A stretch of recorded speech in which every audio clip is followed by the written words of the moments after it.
After man mastered the waters along the coast, he looked toward the horizon. Trade, adventure, and curiosity sent him out onto the high seas. His craft grew in size, so did his knowledge. Suddenly, it was not just one coast he had to master, but many. He began to live at sea, spending weeks or even months before he sighted land.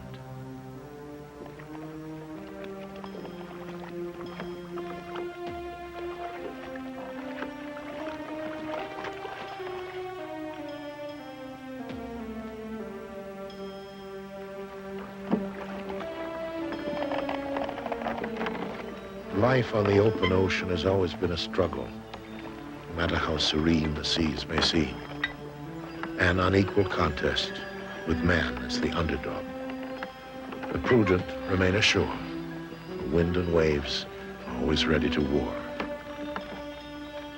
Contrary to popular belief, the working sailor seldom sees poetry in the sunset, or hears the music of the wake, or feels the waves' gentle caress. Rather, the sailor sees himself as a pawn of nature, helpless and foolish, a man who tempts fate and must always listen for danger in the wind. He knows that a golden sunset can easily conceal a storm. The next rock of the boat may well be its last. The elegant poetry was written on shore.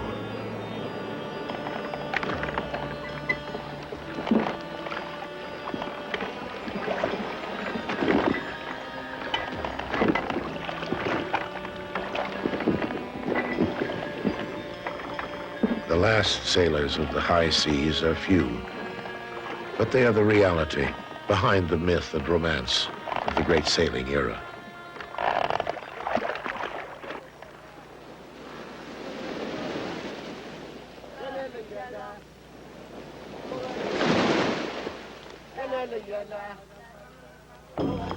A windjammer arrives in the port of Colombo. An Indian dhoni loaded with vegetables and drums of molasses. A dwarf beside the modern freighters. A dinosaur in the nest of her heirs.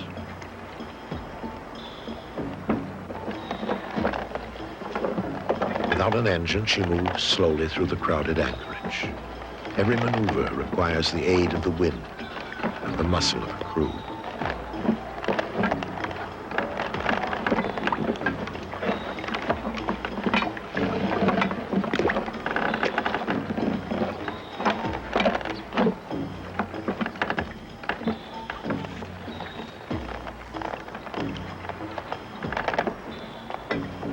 The dhoni's berth is the end of the port in the backwater where the rotting pier has only been used by sail.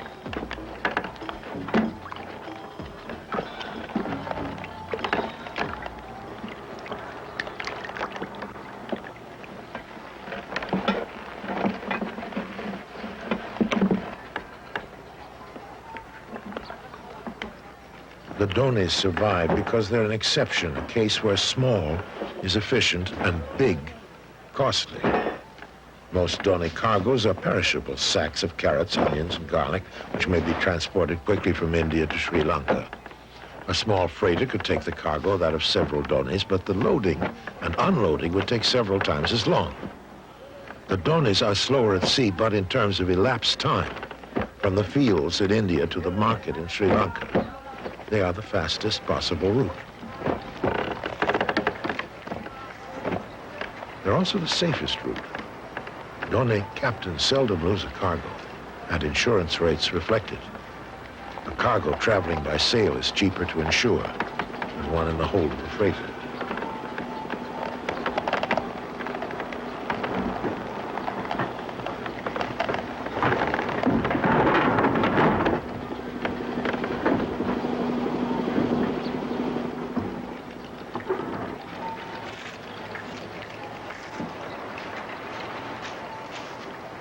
Dhoni crew is large, 15, sometimes 20 men. Like all sailors before the mast, they are outcasts, refugees from land, men who could not make their way ashore and in desperation turned to the sea. The only open door was the gate to the port. The sailor is a lascar, the lowest caste, scum, who can be ordered to do any task, no matter how dirty or disagreeable.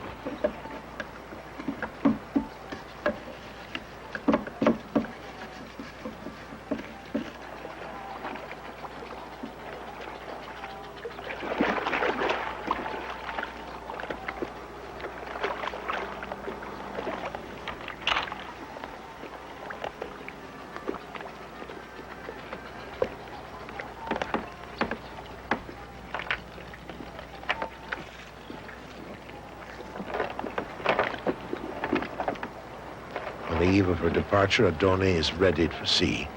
Yards in place, sails bent on, cargo lashed down, and the last chore of the day, a ritual that announces the boat's sailing, filling the water casks.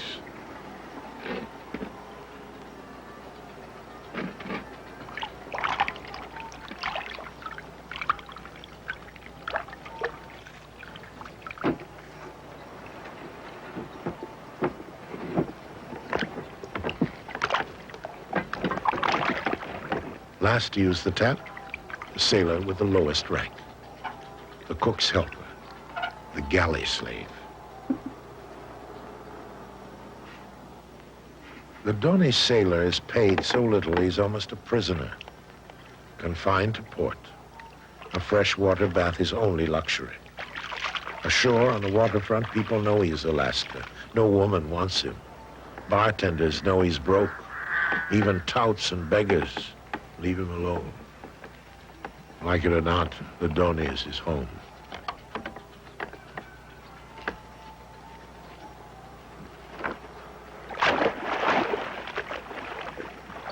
The Doni leaves in the early morning under her own power, rope and muscle, as tall ships have always done, line by line, the crew hauling the boat seaward through the anchorage, from ship to ship.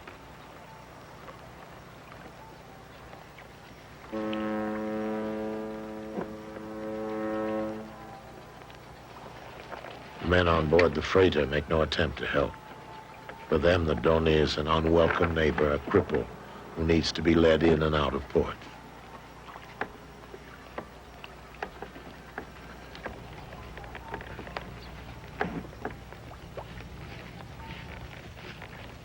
A tugboat or launch could easily tow the boat out to sea, but the Doni's profit is so small that neither owner nor agent is willing to pay the bill.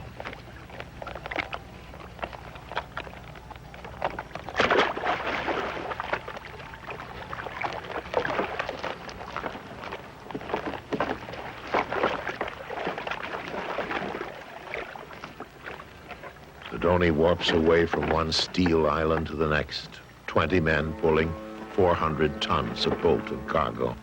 The past escaping out to sea before the port awakes.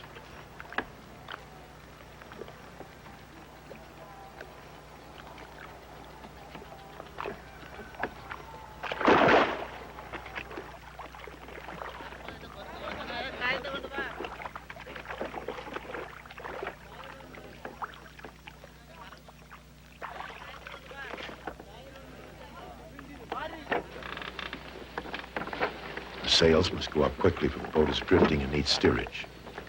There are no winches. Every sail and spar is hoisted by block and tackle.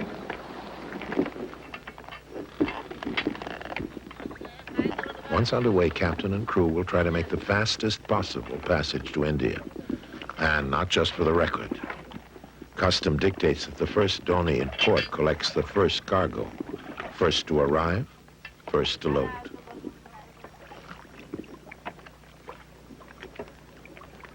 Every man on board has a share of the ship's meager profits, from the cooks with a quarter share to the captain, who has 2. If the boat is slow at sea and idles in port, waiting for cargo, the crew have only themselves and the wind to blame. Sailing is still a man's world. And if a woman comes on board, it is instant bad luck. A curse will follow the ship forever. Yet the entire fleet is owned by women. The boats are used as dowries and passed on from mother to daughter. insurance that when a girl is ready to marry, the dowry will be sufficient to make her attractive. The boat will be managed by her husband, but on the ship's papers, beside the word owner, is a woman's name. The Donny is a remnant of the great days of sail, when Indians at the tip of the subcontinent watched the windjammers pass. The Donny is their version, an imaginative mix of East and West.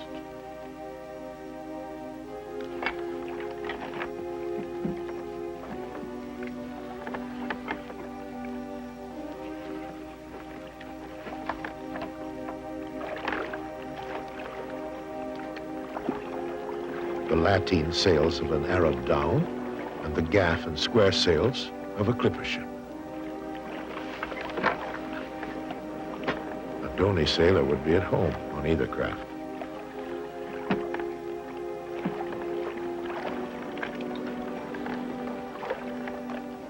When the lead line loses touch with the bottom, the boat is broken free of the land, and the passage begins.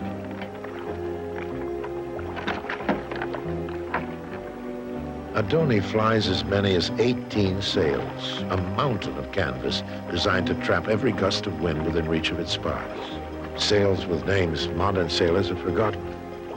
Water sails, sprit sails, raffies, settees. Each sail with at least a half-dozen lines to control it, an intricate web of rope and canvas capable of being contorted into 1,000 configurations.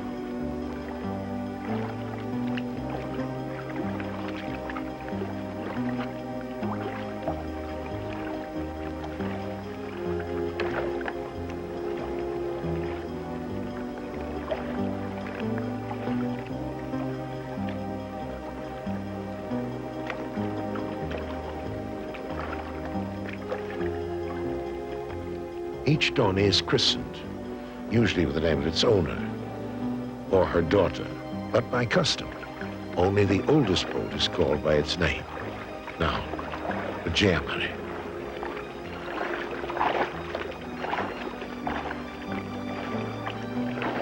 All other Donnies are known by the registration numbers on their sides, until, of course, they in turn move into the place of honor as the eldest of the fleet.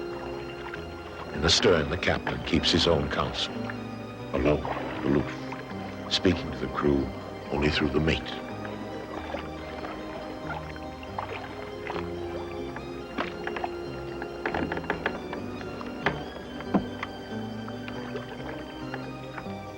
Each new caprice of the wind sends sailors into the rigging. A Donny is an unruly master, awkward to handle in the best of circumstances. By nature, she is lethargic, a craft that reacts only to force. A stiff breeze to set her in motion, then constant blows from the blocks to rein her onto course. She strays easily, and if allowed to wander too far off the wind, it will take the crew hours to bring her back.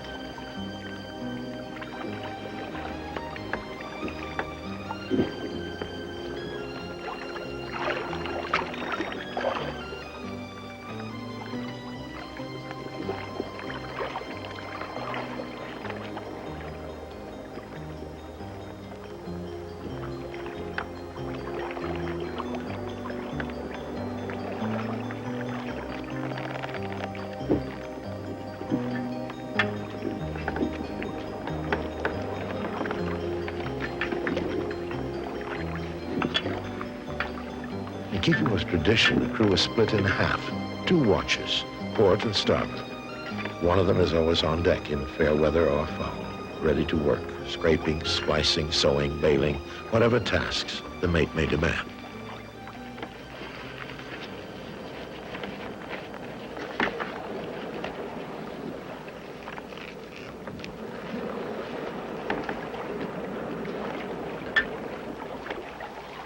A black line across the sky underscores trouble to any sailor. The Gulf of Mannar is famous for unpredictable weather, strong winds from nowhere, sudden gales on a calm sea.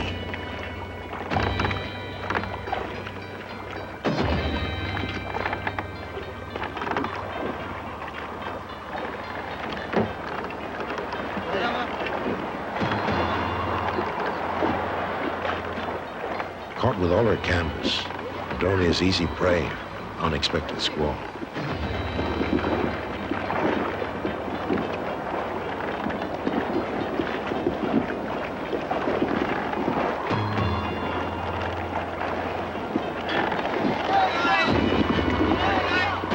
Donny carries no instruments, no barometer, no radio, not even a cheap transistor. The captain has his own set of storm warnings. An unusual shine to the sea, a change in watercolor, or shrill cries from the seabirds. Sometimes traditional sea lore is astoundingly accurate, sometimes not.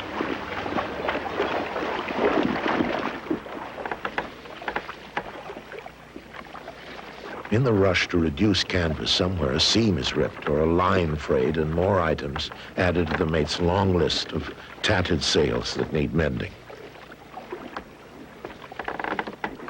Morning begins in the bilge.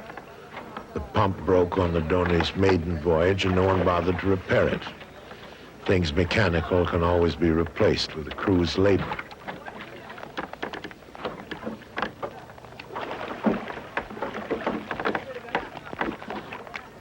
The sails are the Donny's weak point, the chink in her armor against the elements.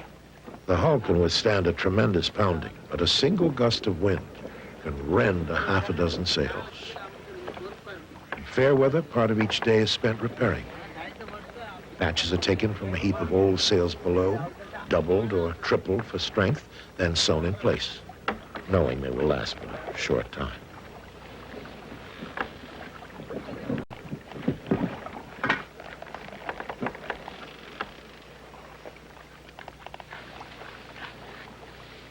All sails are made from the same cloth, cheap cotton bunting 2 hands wide, which is sewn into whatever width is needed. Each seam carefully triple stitched.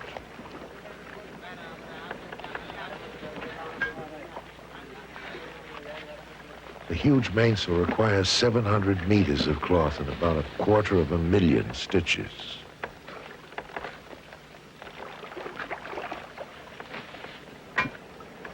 The slightest bit of chafe snaps the cheap thread and several days of work quickly unravel.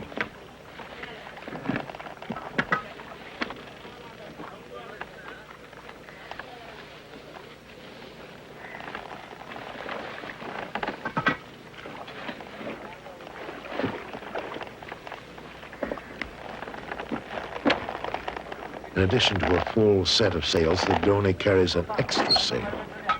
The sail with no name, which could be put almost anywhere, hoisted aloft like a giant patch to cover any gap between the sails.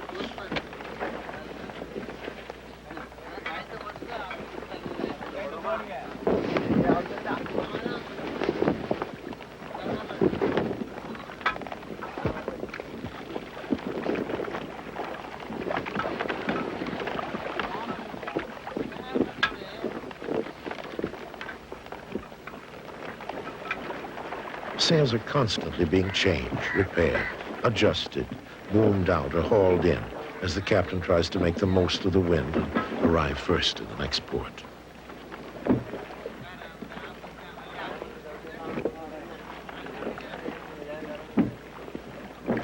At sea, the old windjammer ways prevail. Life on board, stern and severe, often without justice or reason.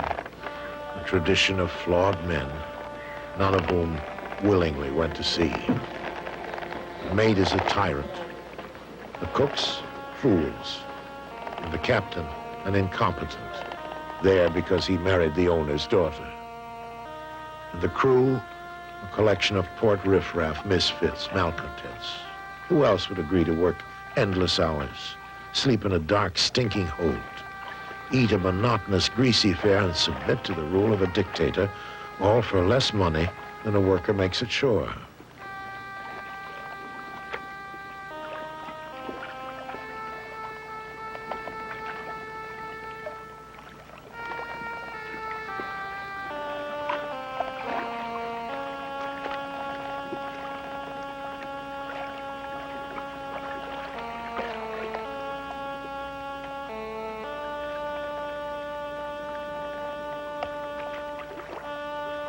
At sunset, a pause, a customary round of tea before the dog watch begins. Lookouts are posted at the bow, and the helmsman lights up the compass, a survivor of many boat lives that any museum would be proud to own.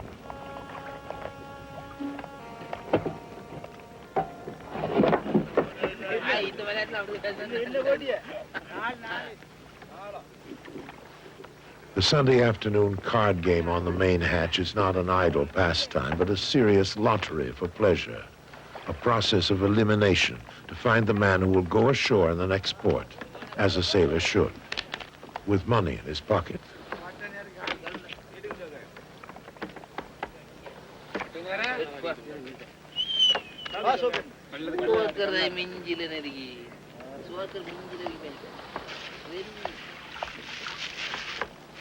The cooks are always the youngest on board. Apprentices, expected to serve tea to every watch and prepare 2 meals a day of rice, fish, and curry. Everyone's slave and no one's master. They are the first to wake and the last to eat, the butt of endless practical jokes.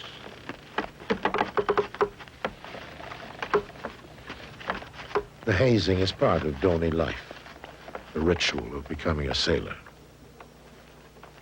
Every man on board, including the captain, has once been a cook.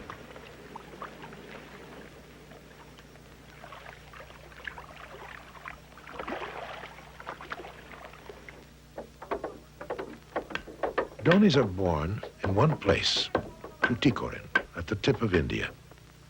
Construction is a year's labor for 2 gangs of carpenters, one for the port side, the other for the starboard. No plans are drawn. Owner and builder agree on a single figure, the Donis size, the tons of cargo she must carry. The rest is left to the shipwright. The amount of wood consumed is prodigious, a small forest. 4,000 cubic feet of planking, 400 trees for the grown frames and stringers. But lumber is scarce, becoming scarcer.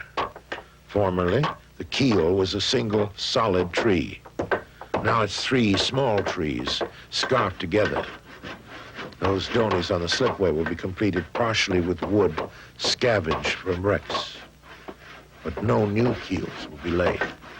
The forests have produced their last doni.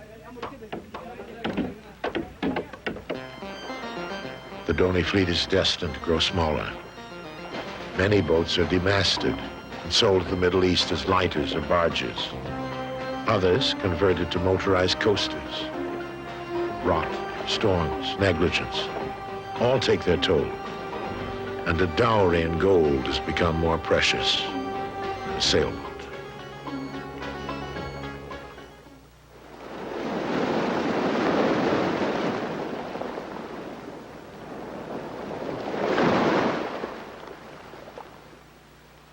To Western eyes, the Chinese junk seems an odd craft to meet the seas. Its sails look fragile and its blunt shape awkward and cumbersome.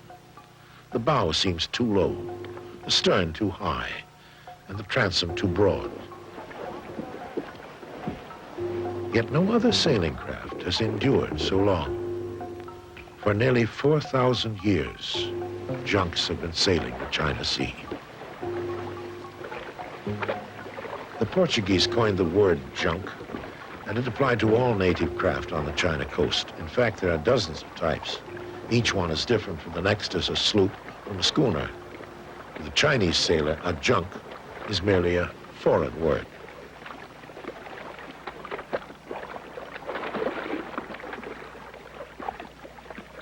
The distinctive sail is one of the most efficient ever devised. The Chinese claim it resembles an ear, which always listens for the wind. The secret of the sail's efficiency lies in the bamboo battens. They hold the sail erect so that no matter how tattered the cloth, the sail can be finely trimmed, flexed into an exact airfoil that draws the most from the wind.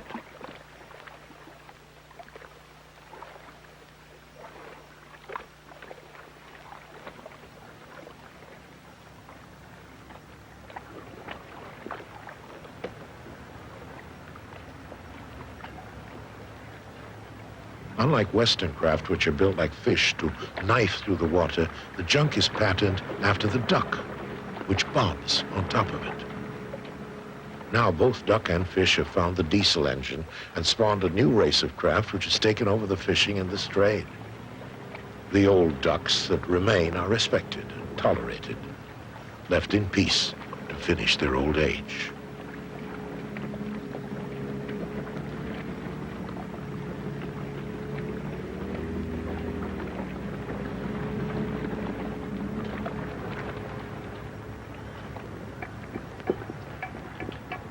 The Chinese sailor looks at the sea not as an enemy to be conquered, but as a warlord with whom he must coexist calmly and passively. Thousands of years ago, the poet Lao Tzu set the course. The way is like a boat that drifts, he wrote.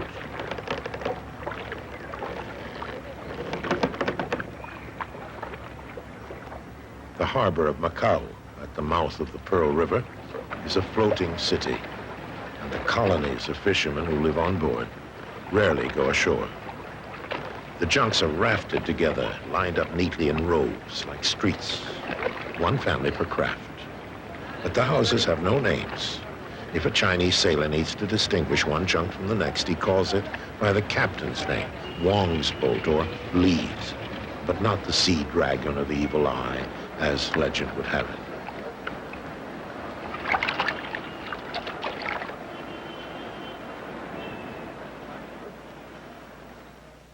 Chinese seamen have their own temples and their own gods. Foremost among them is Tin Hao, a legendary maiden who controls the fate of men at sea.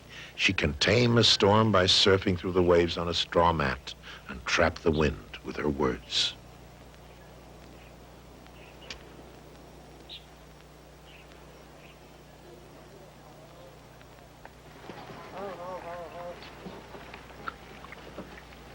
Nearly every sailor on the China coast pays homage to her with prayers, offerings of food, wine, and money, or symbolically, a gift of his boat.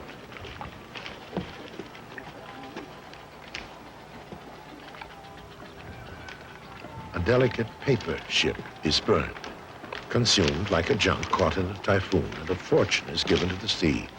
For the fate of the men on board, millions of counterfeit dollars.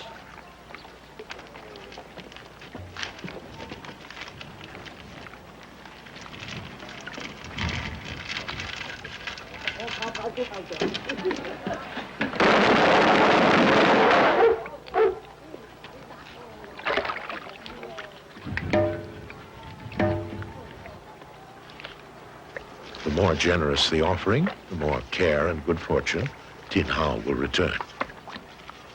Firecrackers frighten away any harmful demons and spirits, and once cleared of evil, the junk is ready to sail.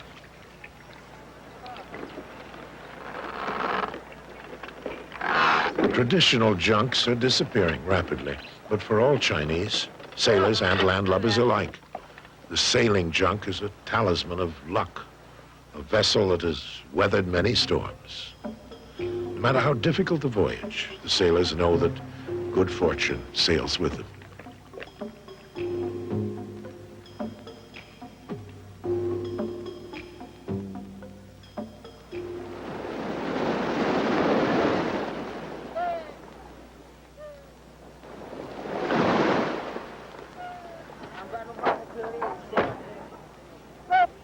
Jakarta.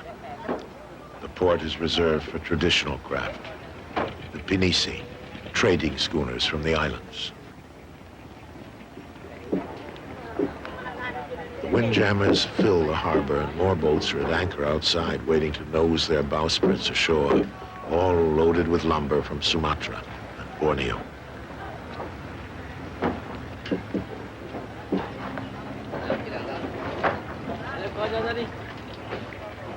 Indonesia is growing rapidly, and building materials are always in short supply.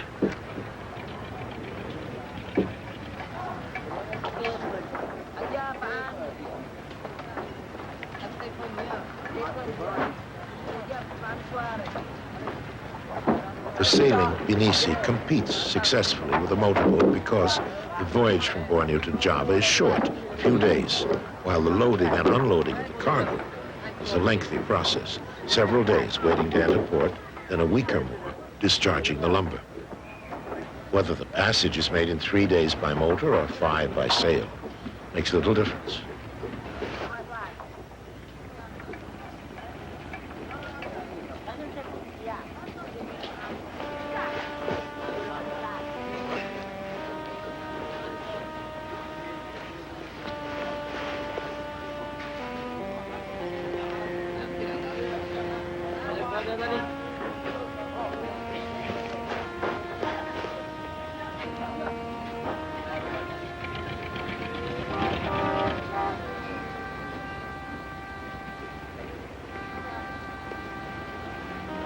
The big danger in port is fire.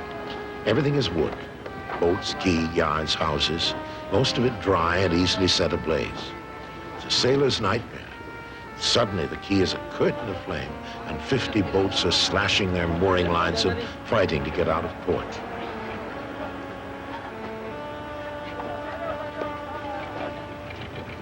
Fires occur frequently, most of them small and controlled. But every few years, the whole port burns.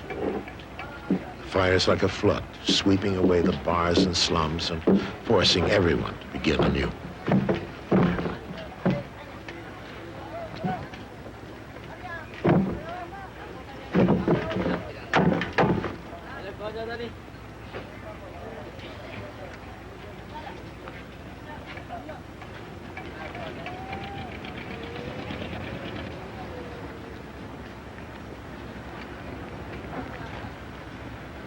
The Pinisi are owned and crewed by the Buganese, people from the South Celebes. They're nomads, sea gypsies, who've always made their living by trade and sail and have a reputation for being rogues, smugglers, and tight-fisted merchants.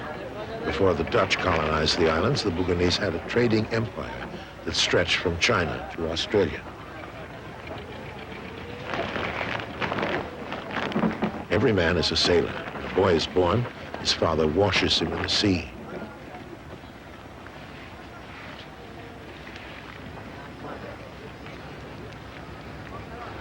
The return trip to Borneo, the Pinisi carried general cargo, rice, cement, beer, whatever the captain can find. Securing the cargo is his responsibility. He is as much a businessman as he is a navigator. The crew are dependent on him, for their wages come from a share of the boat's profits. A crew with a clever captain can arrive in port with money to spend, while a sailor on the poorer boats must remain on the quay and unload the cargo. There are no stevedores. The sailors do the work, paid by the bag or crate by each trip they make from the hold to the quay.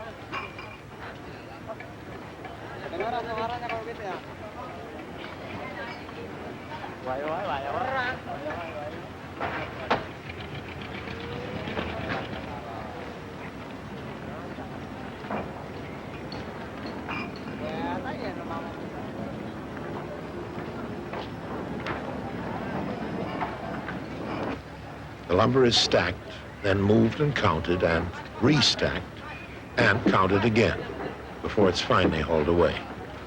Captain, customs agents, and buyers all must have their say. The system works, but only just. A leftover from the days when time and money were unrelated.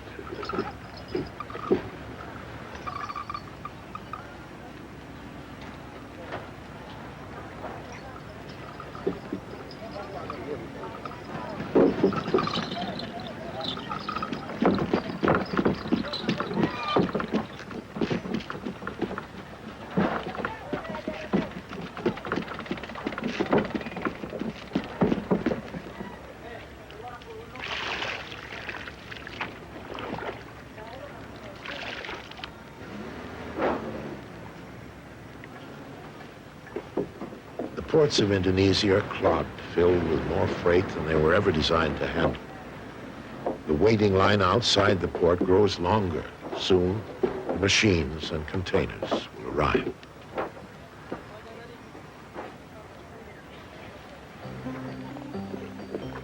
Off the coast, the winds are constant, normally moderate and predictable, with long periods of stable weather. Passages between the islands can be made with little fear of violent storms.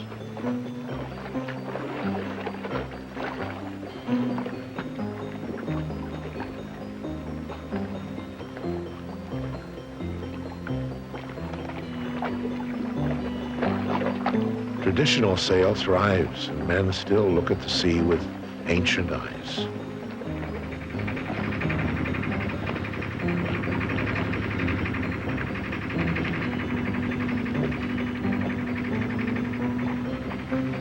The sailor is always superstitious, and before a pinisi sails, there are rituals to be observed.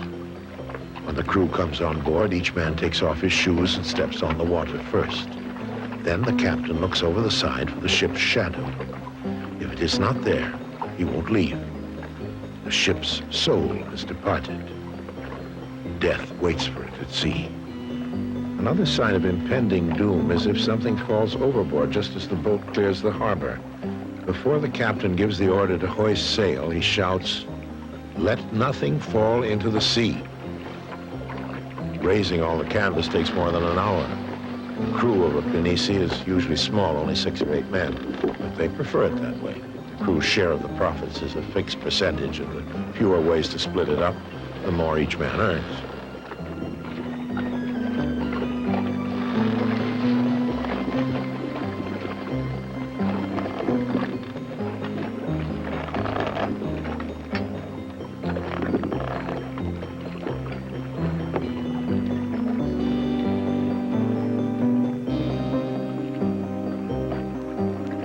The pinisi is an unusual craft, a composite put together from various boats coming from different sailing traditions. The stern was copied from a Portuguese galleon, and the sails and rigging taken from a topsail schooner.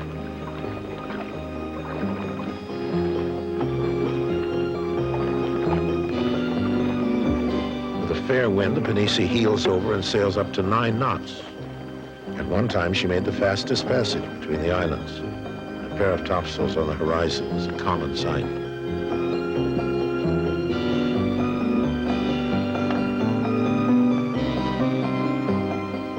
The hull is the most original part of the pinisi.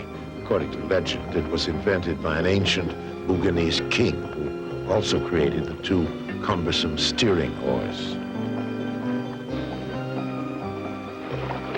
Steering a pinisi is difficult even in good weather.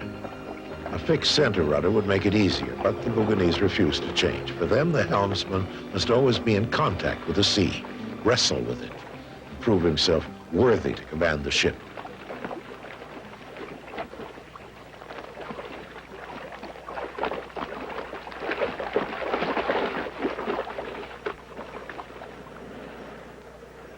The captain comes from a family of captains, the pinisi aristocracy, who are the guardians of Bougainese sea wisdom.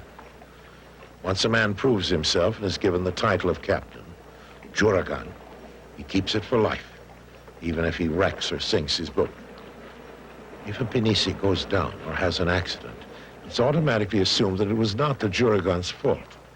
Without hesitation, the owner will give him the command of another boat.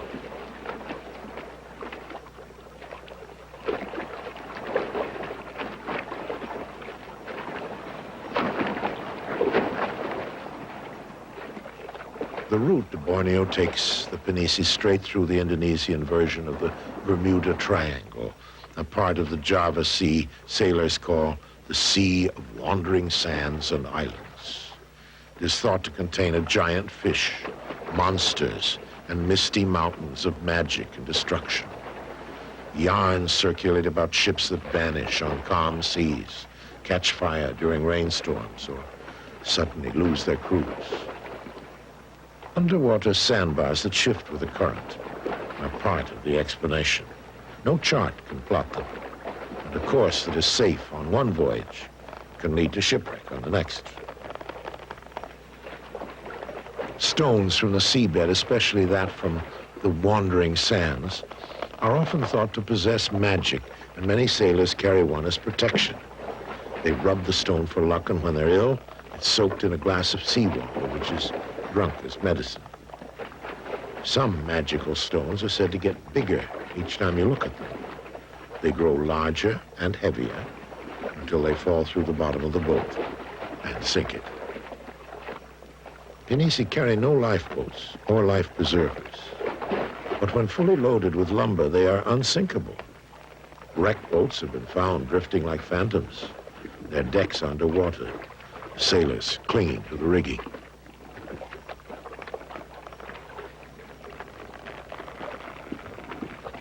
The captain has his own quarters, a small cabin aft, but the crew must fend for themselves, eat and sleep wherever they can between watches.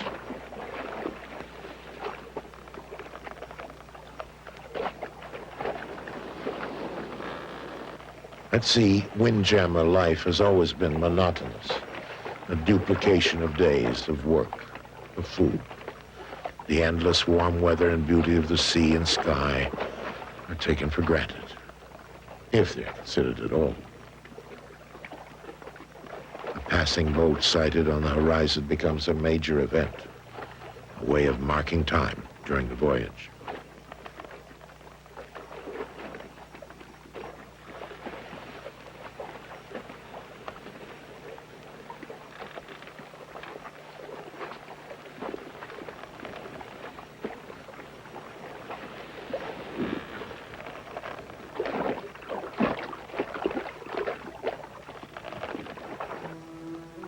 In Borneo, the Pinisi enter the rivers with the tide and sail upstream to the lumber ports, past the Buganese colonies, which are never more than temporary villages.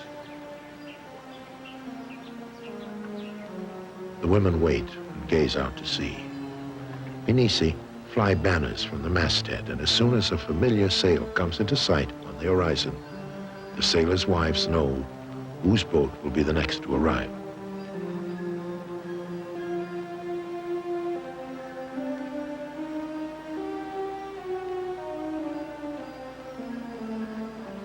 The shipyard is always on a low stretch of riverbank where a boat can easily be launched when the river swells with the monsoon flood.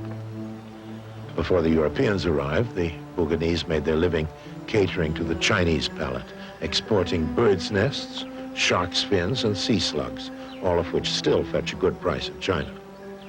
When the Europeans outlawed the trade, the Buganese became efficient and successful smugglers, a profession they've never given up. No matter what the contraband, gems, motorbikes, or automobiles, if it is profitable, they will transport it.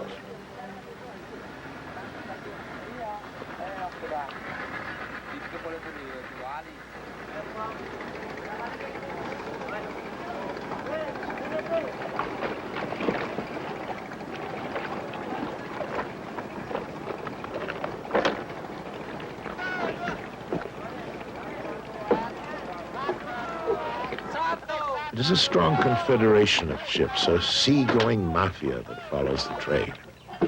Whenever it gives out, they move on. They load their families and possessions on board the Pinisi and sail to a new port or a new river to begin again.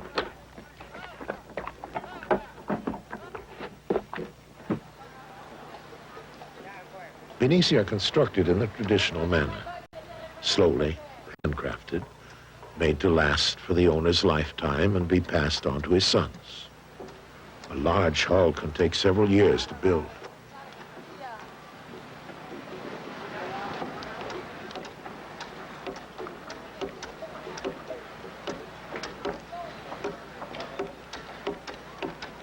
The wood is the finest, strains of teak and mahogany.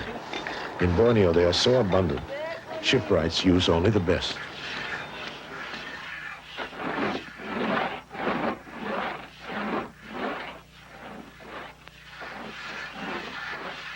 Skilled labor is cheap, and shipwrights build their reputations with the strength of their boats.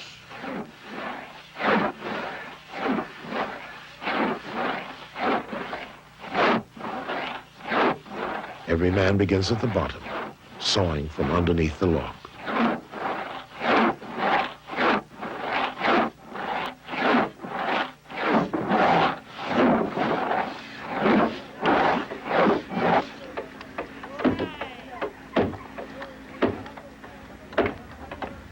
The hull is built first, the planks laid edge to edge and joined with pegs of ironwood. Each dowel is carefully shaped, made by a craftsman who does nothing else. So strong it is very nearly a peg of irons.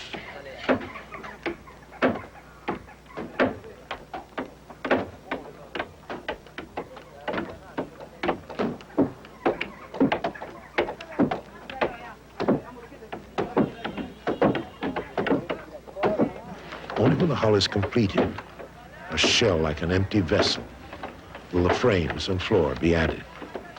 This process is the opposite of Western shipbuilding, where a skeleton or ribs is built first and the planking added afterwards.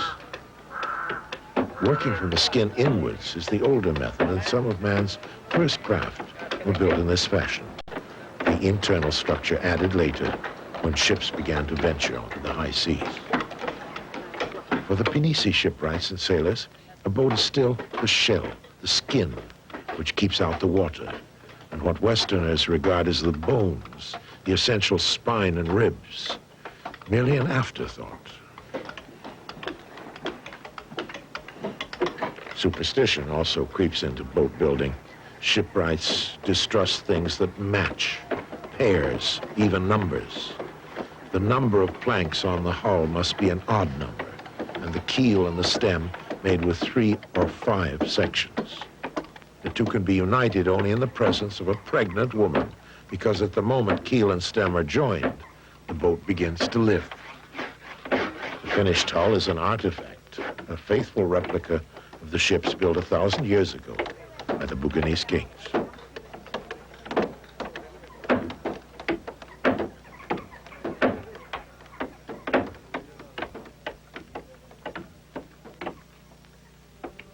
The Pinisi uphold the windjammer tradition, and every sailor is taught the motto, once the sails are set and the steering oar in place, even if the sails are torn and the oar breaks, you never turn the bowsprit back towards land.